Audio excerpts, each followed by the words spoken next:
India's Long Road, The Search for Prosperity, Chapter 2 by विजय जोशी। आज हम इसकी तीसरे पॉइंट पे बात करते हैं इस रीडिंग के। हमने कल की रिकॉर्डिंग में देखा था कि 1980 के बाद का जो पीरियड था 2015 तक, उसमें ग्रोथ किस प्रकार हुई। हमने उसको कई सब पीरियड्स में बांटा और उसके बाद उसके बारे में बात करी।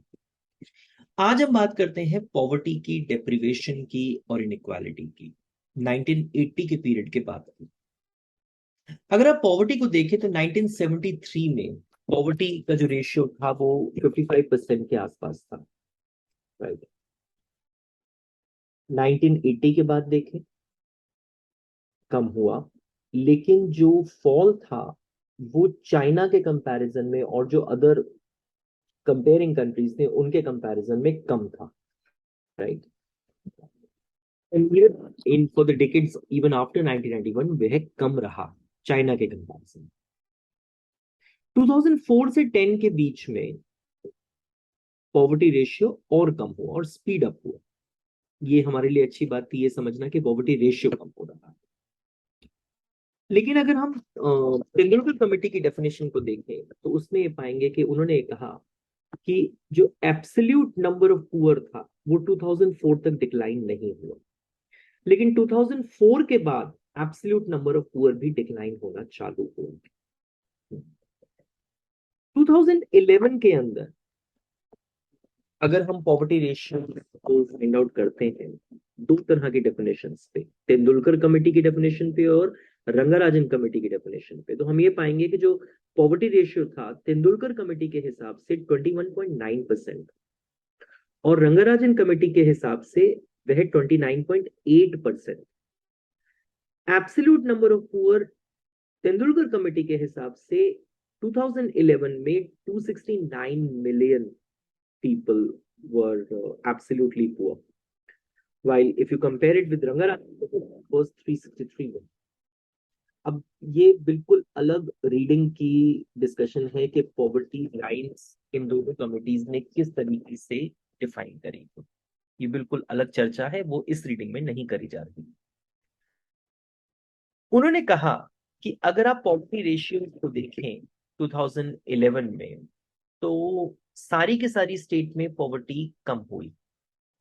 इंडिया में 2011 में सारी स्टेट्स में पॉवर्टी कम हुई, लेकिन जो फॉल था इस पॉवर्टी डिक्लाइन का वो सारी स्टेट्स में इवन नहीं रहा।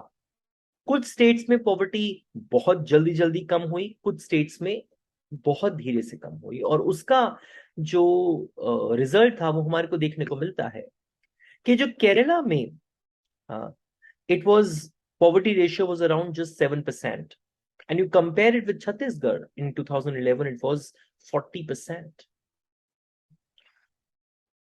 नॉर्थ और ईस्टर्न रीजन्स कंट्री के वो रिलेटिवली ज्यादा पुअर थे एज कंपेयर टू साउथ और वेस्टर्न रीजन्स। जो मेन चार स्टेट्स थी जिनमें आधे से ज्यादा पुअर रह रहे थे वो थे बिहार, उत्तर प्रदेश, मध्य प्रदेश और राजस्थान। 50% देश के जितने भी पुअर हैं उसके हाफ से ज्यादा पुअर इन चार स्टेट्स में थे। ना ही सिर्फ यह भी पाया गया कि अगर आप शेड्यूल कास्ट में, शेड्यूल ट्राइब्स में और मुस्लिम्स में पॉवर्टी की रेशियोज को देखें तो आप ये पाएंगे कि वो जनरल पॉपुलेशन से ज्यादा पुअर थे, राइट। सो पॉवर्टी रेशियोज वो हायर अमंग एससीज, STs and Muslims, right. So ऐसा नहीं है कि पॉवर्टी रेशियो फॉल नहीं कर रही इन ग्रुप्स में, but the disparity in the poverty rates in the all India average, Vijay Joshi कि यह अभी भी अनचेंज। फिर उन्होंने दूसरे डेप्रिवेशन के बारे में बात की। एक तो पॉवर्टी के टर्म्स में बात करें कि पॉवर्टी रेशियो कम हुआ है, ठीक है, चाइना के कंपैरिजन में उतना कम नहीं हुआ, दूसरी बात। तीसरी बात, अगर आप डिफरेंट पॉवर्टी लाइंस के रेशियो, डिफरेंट पॉवर्टी लाइन की डेफिनेशंस को देखेंगे तो आप डिफरेंट डिफरेंट पॉवर्टी रेशियोस पाएंगे। नेचुरली जहां 55% था 1973 में, वहां पे 21.9% और 28.9% भी बहुत कम, बहुत मतलब पॉवर्टी डिक्लाइन दिखाता है। लेकिन एब्सोल्यूट नंबर ऑफ पुअर अभी भी बहुत ज्यादा है कंट्री में। उसके बाद उन्होंने रीजनल डिस्पैरिटी भी बताई और ग्रुप्स के अंदर डिस्पैरिटी भी बताई है पॉवर्टी के टर्म्स में। ये पहली बात है। दूसरी बात, डेप्रिवेशन हेल्थ और एजुकेशन की टर्म्स में, अगर आप हम कंट्री में हेल्थ को देखें तो हमारे यहाँ अभी भी चाइल्ड न्यूट्रिशन बहुत प्रेवलेंट है। इम्यूनाइजेशन का कवरेज उतना नहीं है जितना कि होना चाहिए, और सैनिटेशन फैसिलिटीज भी नहीं। फिर विजय मिश्र साहब कहते हैं कि आप अगर एजुकेशन को देखें तो जो quality of primary and secondary education है कंट्री के अंदर वो एट्रोशियस है, बहुत कम है। It is abysmally low, this is what he is trying to say. दूसरा उन्होंने कहा कि अगर आप इंडिया और चाइना को कंपेयर करते हैं, लिटरेसी रेट देखें as 15 to 24, right, among young people, तो इंडिया में among this age group, it's not the overall average, for this young people, for this age group, in India this literacy rate is 80%, in China it is 99%. To just see how far we are behind China. वो ये भी कहते हैं कि अगर आप यह देखें कि जो बच्चे 6 से 14 साल के हैं, 96% of the people of those children between the age of 6 to 14 years, they are enrolled in primary school. They are enrolled in primary school. But drop out rates अभी भी बहुत ज्यादा है, और 1/3 बच्चे इन प्राइमरी स्कूल्स में इस primary शिक्षा के खत्म होने से पहले ही ड्रॉप आउट कर रहा। विजय जोशी साहब कहते हैं सेकेंडरी एजुकेशन को देख लीजिए, अगर आप gross enrolment rate in secondary schools पाएंगे तो इंडिया के अंदर ये 63% है और चाइना में 81% है। और हमारी कंट्री में सेकेंडरी एजुकेशन के पूरे होने से पहले ये जितने बच्चे एनरोल हुए हैं सेकेंडरी स्कूल्स में, हाफ से ज्यादा कंप्लीट सेकेंडरी एजुकेशन कंप्लीट होने से पहले ही ड्रॉप आउट कर जाते। तो दिस इज द डिस्पैरिटी। ये डिस्पैरिटी बताई उन्होंने, आप अगर दूसरी कंट्रीज के साथ कंपेयर करें तो हम कितने पीछे हैं, ये बताया उन्होंने। फिर उन्होंने कहा कि अब आप इनइक्वालिटी को देखिए, इनइक्वालिटी में भी आप पाएंगे कि इनइक्वालिटी भी बड़ी है कंट्री के अंदर। वो ये कहते हैं कि हम दो तरीके से इनइक्वालिटी को देखेंगे। एक हम इनइक्वालिटी को देखेंगे इंटरपर्सनल इनइक्वालिटी ऑफ कंजम्पशन के तौर पे, और एक हम इनइक्वालिटी को देखेंगे इनइक्वालिटी अमंग स्टेट्स के तौर पे। अगर आप इंटरपर्सनल इनइक्वालिटी ऑफ कंजम्पशन को देख रहे हैं तो विजय जोशी साहब कहते हैं कि अगर आप अर्ली 1960 से अर्ली 1990s का जीनी कोएफिशिएंट देखें तो हम कुछ 30% के आसपास थे। जीनी कोएफिशिएंट जितना बढ़ेगा इनइक्वालिटी उतनी बढ़ेगी, और 1993 से 2011 का टाइम देखें तो 6% का इंक्रीज हो गया हमारे जीनी कोएफिशिएंट में। तो इसका यह अर्थ है कि जीनी कोएफिशिएंट बढ़ा, इसका यह अर्थ है कि इनइक्वालिटी हमारी कंट्री में बढ़ी। उसके रीजन भी देते हैं कि क्यों इनइक्वालिटी बढ़ी है। एक तो इंट्रा अर्बन इनइक्वालिटी बढ़ गई हमारी कंट्री में, अर्बन पॉपुलेशन में ही इनइक्वालिटी बढ़ गई। अर्बन का रूरल से इनकम डिफरेंशियल बहुत ज्यादा हो गया, लेकिन इंट्रा रूरल इनइक्वालिटी बहुत नहीं बढ़ी, वो ऑलमोस्ट सेम ही है।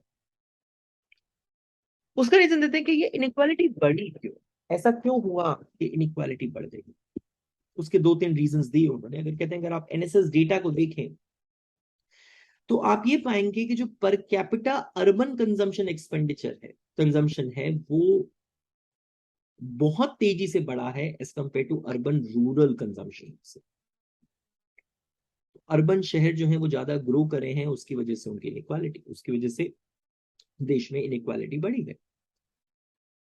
और अर्बन के अंदर भी अगर आप देखें, अर्बन सेक्टर को भी अर्बन इनइक्वालिटी, देखिए रूरल और अर्बन में इनकम डिफरेंस हो रहा है, उसकी वजह से इनइक्वालिटी बढ़ रही है, और इवन विद इन अर्बन भी बढ़ रही है। विद इन अर्बन भी जो टॉप 10% हैं वो ज्यादा ग्रो करे हैं as compared to the others.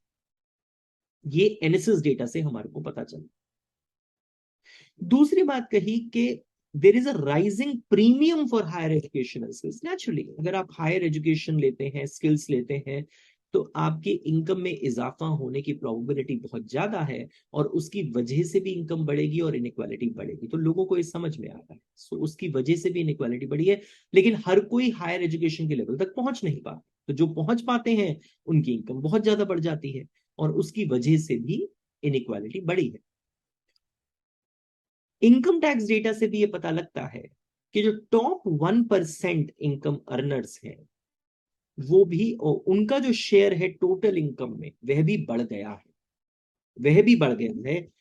तो 1990s, अर्ली 1990s, टॉप 1% लोग होते थे, उनका पूरी इनकम में सिर्फ 5% का शेयर था। 2002 तक यह बढ़ के 10% हो गया, और अब तो बहुत ज्यादा हो गया, right? So inequality has increased a lot. Top 1% का जो शेयर है टोटल इनकम में, वह बढ़ गया। तो ये रीजंस दिए उन्होंने कि क्या एविडेंस है कि इनइक्वालिटी बढ़ा, व्हाट इज द एविडेंस। सो आप सिर्फ ये कह देना कि इनइक्वालिटी बढ़ा, ये नहीं इंपॉर्टेंट है, उन्होंने एविडेंस भी दिया कि इनइक्वालिटी कैसे बढ़ा और हमारे को क्या दिखाई दे रहा है। इनइक्वालिटी अमंग स्टेट्स भी बढ़ा।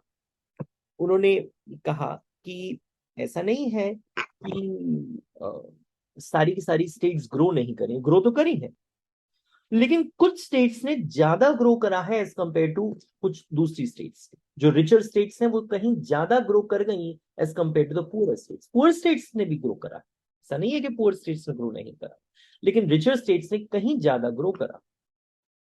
अगर आप देखें तो 1980 के बाद, विजय जोशी साहब कहते हैं कि 1980 के बाद रिचर और पुअर स्टेट्स के बीच में जो गैप है वो बहुत ज्यादा वाइडन हो गया। जो रिचर स्टेट्स है वो और रिच होती गई, और भी ज्यादा रिच होती गई, उनके बीच का गैप बढ़ता चला। उन्होंने कहा कि अगर आप रेशियो लें per capita income of the richest states और per capita income of the poorest state, तो 1970-71 में यह रेशियो सिर्फ 3.4 था। अगर ये रेशियो बढ़ेगा तो इसका मतलब है कि जो रिचर स्टेट्स की पर कैपिटा इनकम है वह कहीं गुना बढ़ रही है। और उन्होंने यही दर्शाया, इसका, इस बात का एविडेंस दिया कि जो gap between richer and poor states है वो क्यों वाइडनिंग हो रहा है। देखिए, कहते वो एविडेंस दे रहे हैं 1970 से 71 में यह रेशियो 3.4 था, 1993-94 में बढ़ के 4.2 हुआ, 2009-10 में बढ़ के 5 हुआ। वो ये कहते हैं कि ऐसा नहीं है कि पुअर स्टेट्स ने ग्रो नहीं करा है, पुअर स्टेट्स ने आउटपुट एक्सेलरेशन में उनको उन्होंने भाग नहीं लिया है, लेकिन फिर भी जो डिस्पैरिटी है रिच स्टेट्स में और पुअर स्टेट्स में, यह अभी भी दिखाई दे रही है। तो यह कुछ बात थी इस रीडिंग के अंदर। इस रीडिंग के 3 भागों में हमने बात करी। पहले भाग में हमने कहा कि जो पीरियड ऑफ 1950 से 1980 का था, उसमें ग्रोथ किस तरह से हुई। फिर अगले 2 भागों में हमने 1980 से 2015 के पीरियड को लिया। उसके पहले भाग में 1980 से 2015 के बीच में ग्रोथ कहां से हुई, कैसे हुई, उसके सब पीरियड्स के बारे में बात करी।